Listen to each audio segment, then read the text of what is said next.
ஹால்ல இருந்த பேப்பர் நோட்டெல்லாம் கொண்டு வந்து இந்த ரூமில் போட்டோங்க. இந்த ரூமில் பார்த்தீங்கன்னா, அவங்களோட திங்ஸ் மட்டும் தான் இருக்கும் மேக்ஸிமம். அதனால சரின்னு சொல்லிட்டு அவள வந்து கிளீன் பண்ணதுக்கு கூப்பிட்டேன். என் பொண்ணு வந்து "டயர்டா இருக்குமா" அப்படின்னு சொன்னா. அப்புறம் அவளுக்கே வந்து இன்ட்ரெஸ்ட் வந்துருச்சு. "வாம்மா கிளீன் பண்ணலாம்" அப்படின்னு சொல்லிட்டு வேக வேகமா கிளீன் பண்ண ஆரம்பிச்சுட்டாங்க. பார்த்தீங்கன்னா, பேப்பர் மொத்தத்தையும் கிழிச்சு போட்டா அவளுக்கு வேணாங்கிற பேப்பர்லாம்.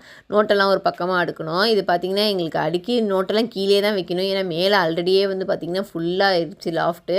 அதனால சரின்னு சொல்லிட்டு இந்த பக்கம் எல்லாத்தையும் புக் நோட்லாம் நான் அடுக்கிட்டு இருந்தேன். அவள் செல்ஃப்ல நான் ஒட்டடை அடிக்கிறேம்மா, ஆசையா இருக்குமான்னா, சரி நீ ஒட்டடை அடிச்சு நீ வந்து தொடச்சிருமா அப்படின்னு சொன்னேன். தொடச்சி பேப்பர் போட்டு ஒன்று ஒன்றா அவள் அடுக்கி வச்சுட்டு இருந்தாங்க. நான் கீழே கடந்த புக்கு நோட்டு எல்லாத்தையுமே பொறுக்கி இறுக்கி ஒரு சாக்கில் போட்டு கரெக்டாக அதெல்லாம் தனியாக மூலையில் ஒரு ஓரமாக வச்சுட்டேங்க. ஃபுல்லாக அப்படியே க்ளீன் பண்ணி முடிச்சிட்டோம். அப்புறம் துணி தான் கிடந்துச்சு என் பையனோடது. என் பையனோட செல்ஃப் மட்டும் தான் இங்கே வச்சுருக்கோம். அவனோட துணிமணியெல்லாம் நான் மடிச்சு வச்சு, ஏன்னா அவளுக்கு அதெல்லாம் மடிக்க வராதுன்றனால நான் அதெல்லாம் மடித்து கொடுத்துட்டேன். நான் அதெல்லாம் மடித்து கொடுக்க அவள் எடுத்து வச்சுட்டு இருந்தாங்க. ஒரு வழியாக இந்த ரூமும் இப்படியே வந்து க்ளீன் பண்ணி முடிச்சிட்டோங்க. அப்புறம் ஈவினிங் போல் இருக்கிற அந்த ஃப்ரிட்ஜு இதெல்லாம் க்ளீன் பண்ணலாம் அப்படின்னு சொல்லிட்டு இருந்தேன். அதுக்குள்ளே அவள் வந்து டியூஷன் போகணும் அப்படின்னு சொல்லிட்டு டான்ஸ் கிளாஸ் போகிறேன்னு சொல்லிட்டு அவள் வந்து கிளம்பி போயிட்டாங்க. அதை நான் தான் க்ளீன் பண்ணி எப்படியாச்சும் இன்றைக்கி நைட்டுக்குள்ளே எவ்வளோ க்ளீன் பண்ண முடியுதோ அதெல்லாம் க்ளீன் பண்ணிவிட்டு படுக்கலான்றது தான் ஐடியா பண்ணியிருக்கேங்க இன்றைக்கி.